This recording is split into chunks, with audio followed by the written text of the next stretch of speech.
Noong 2011, last week of February, umuwi ako ng bahay.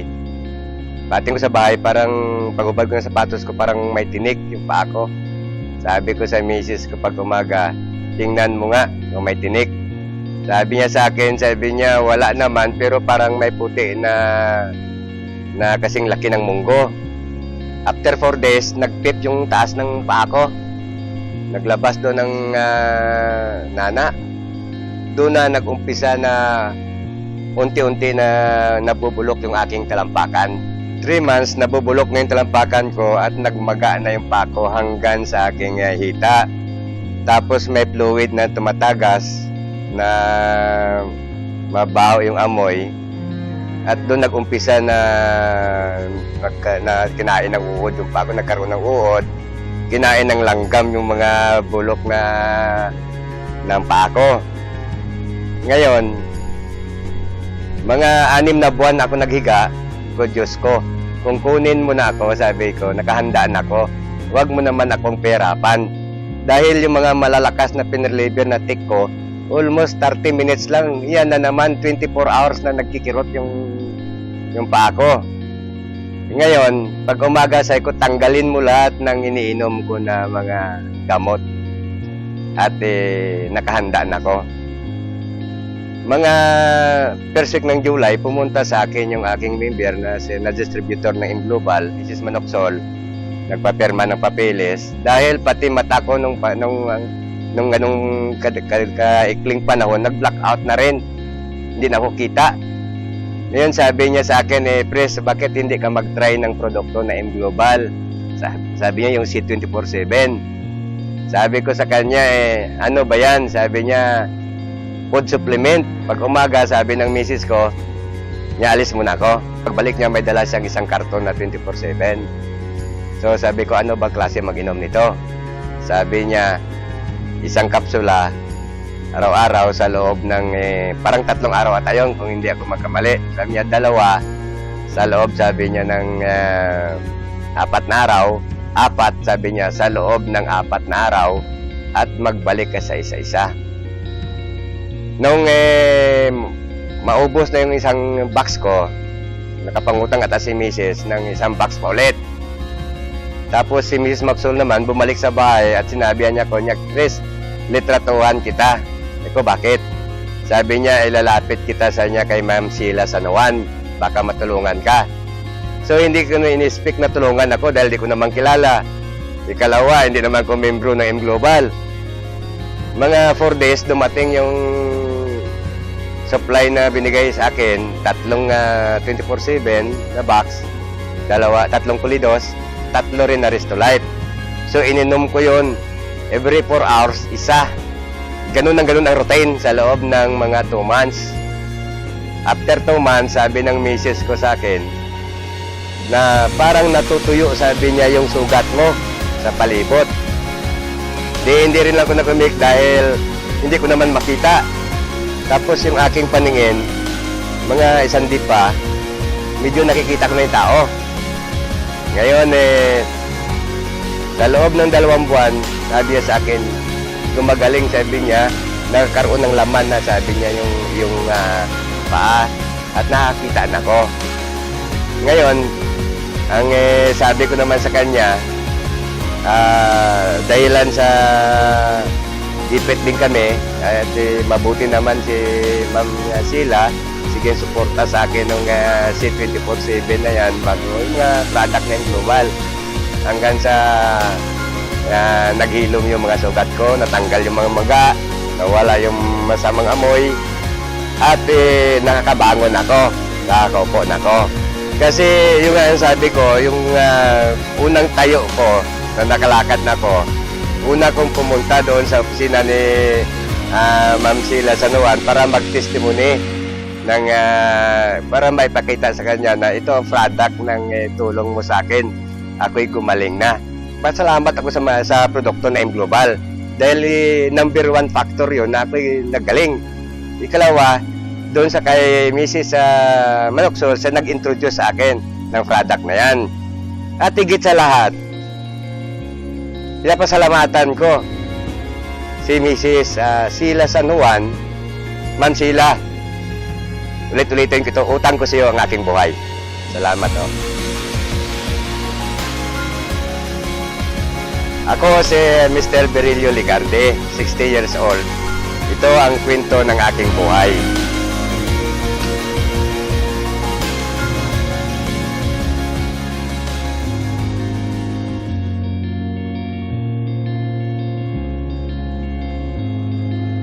Ako po si Joylina Inciso, anak ko po si Ivan. 1-year-old and a half siya. Normal siya, tapos nahulog siya sa bronchopneumonia yung ubo niya. Dinala na namin siya dito sa puerto. Kumbaga parang nawala na siya ng malay.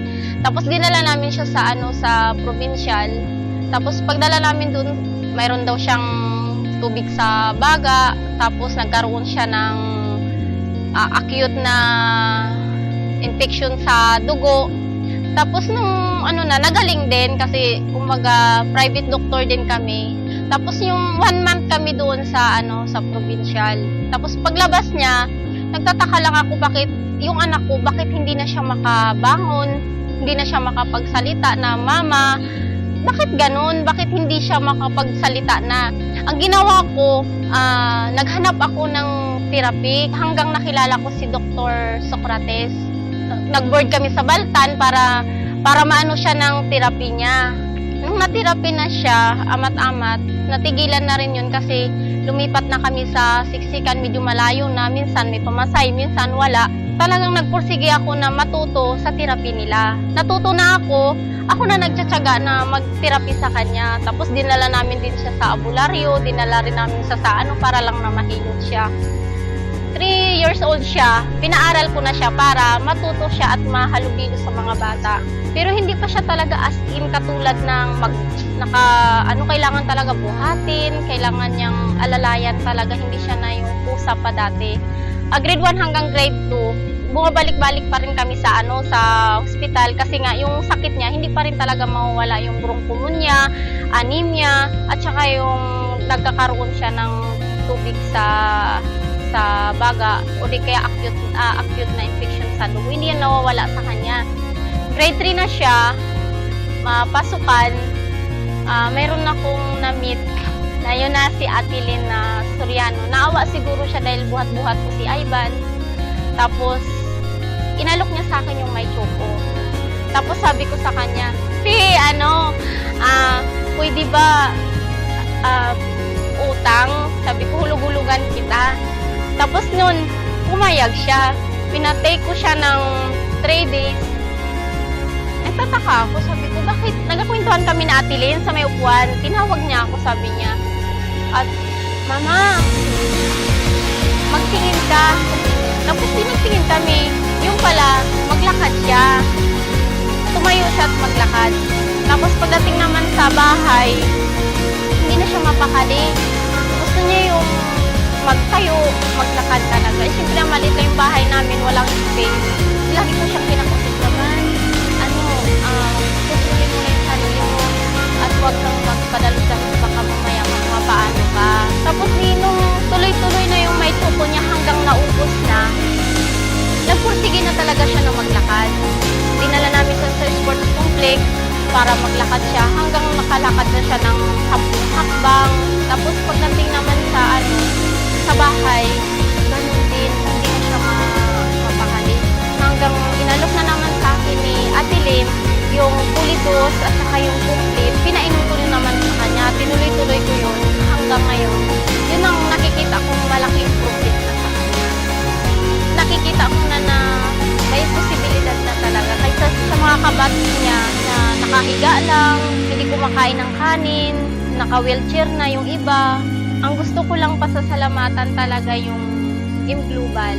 Kung bakit tumating sila sa buhay namin.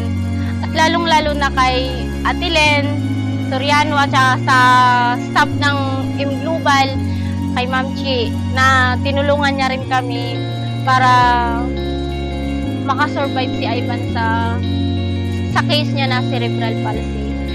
Sa tulong niyo po na kung hindi dahil sa Global, hindi po bumangon yung anak ko at nagpursiging maglakad. Sa ngayon, ngayon, diretso-diretso pa rin ang pagtitake ni Ivan ng complete, kulidos, at saka yung may chuko, para unti-unting makaka-recover yung katawan niya. Itutuloy-tuloy lang namin yung complete at saka yung ibang products na makakatulong sa kanya. Ako po si Joylyn Enciso, 30 years old. Ako po yung nanay ni Ivan Enciso. Ito po yung kwento ng aming buhay.